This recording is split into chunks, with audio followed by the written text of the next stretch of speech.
Okay, here's a short video response to the film Two People Exchanging Saliva. So I think, in the discussions that we had over this, the way that the French have a kind of a knack for quirky kinds of film has a long history. And this one certainly showcases that kind of quirkiness. So the first question asks about black and white, and there's a particular film genre called noir that features this kind of imagery. So there is in noir usually. So there's a new Spider-Man called Spider Noir, I think. Sorry, quick interruption there. So film noir is often associated. You can see the similarities to Gothic, right? Less the sort of anthropomorphizing of landscapes and places and things like that. Here, usually it's dealing with sort of melodramatic, dystopian, right, hard-boiled crime drama, things like that. And certainly this has a kind of tragic element to it for a number of reasons. Not the least is Malaise and in the end dies, right? But also the relationship between Angine and Malaise goes unrewarded, right? Unfulfilled, which is important. So it also kind of reflects the black and white nature of things, right? So the setting of the text has, we all know that kissing is prohibited and it's punishable by death.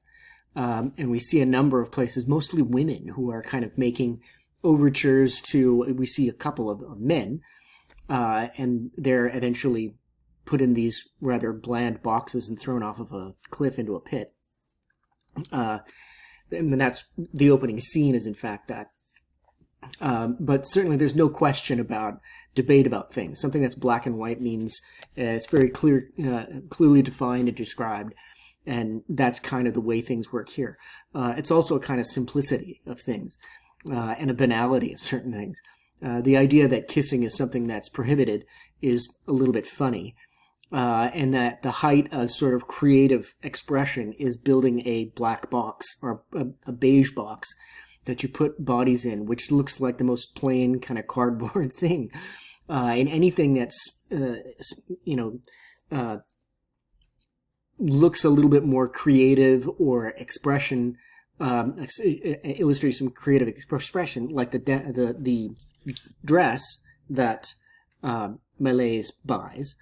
Is met with a kind of suspicion or even outright rejection, right? There's that one moment with the conversation at the dinner table, dinner party, where there are competing sides, where people are saying, look, this means nothing. And the other side is kind of horrified by that. So when Angine uses the term kiss, her husband starts gagging. And so it's seen as this kind of horrific, kind of monstrous kind of activity. And you can see, if you wanted to make some rather facile connections with other kind of social changes, that would be the case for other types of what used to be, I guess, dangerous or aberrant sexual behavior, perceived aberrant sexual behavior, thinking mostly of same-sex relationships. The names, I think, are also, we talked about this a little bit. Angina is, angina. It's sort of a heart condition, circulation. And so she has a number of problems, health problems. One is one leg is longer than the other. Don't know how much of a problem that is, but it gives her a bad back, which Malaise fixes. Malaise is this young girl who's just turning 25 in 9 days. And a malaise is something that's, kind of sad or depressed or melancholy, right? Petulant means somebody who's kind of, to be petulant is to be sort of insistently negative and critical.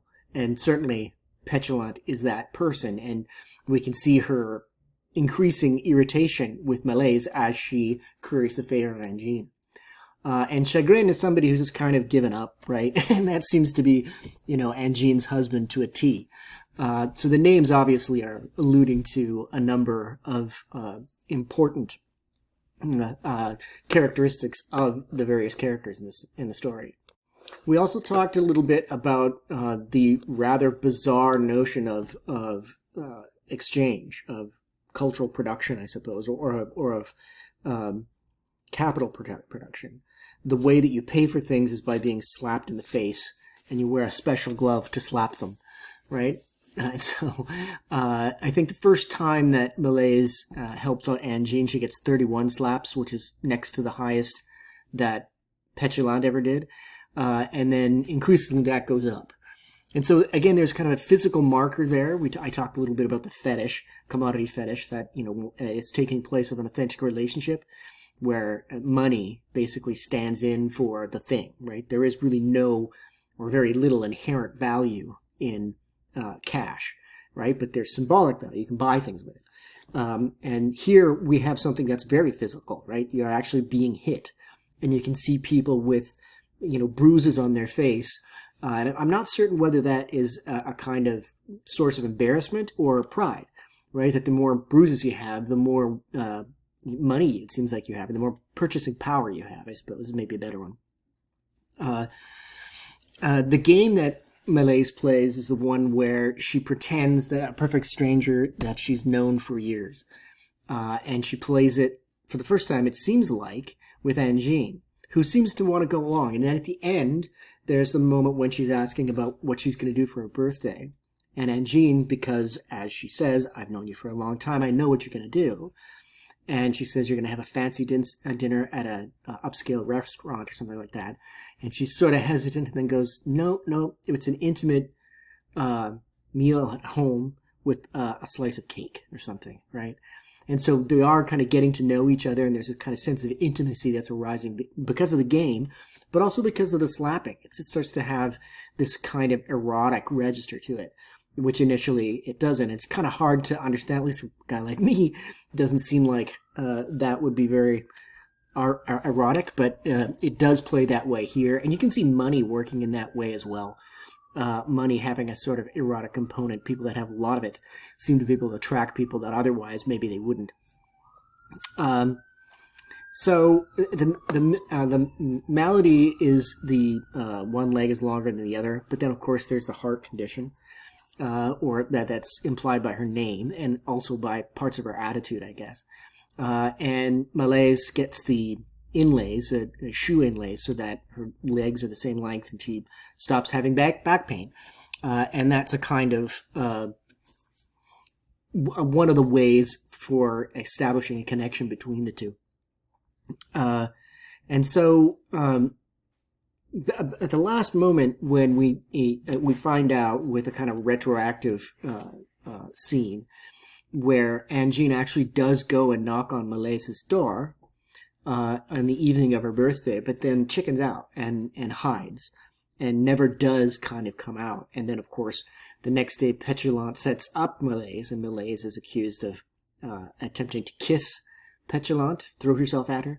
And so eventually she gets killed.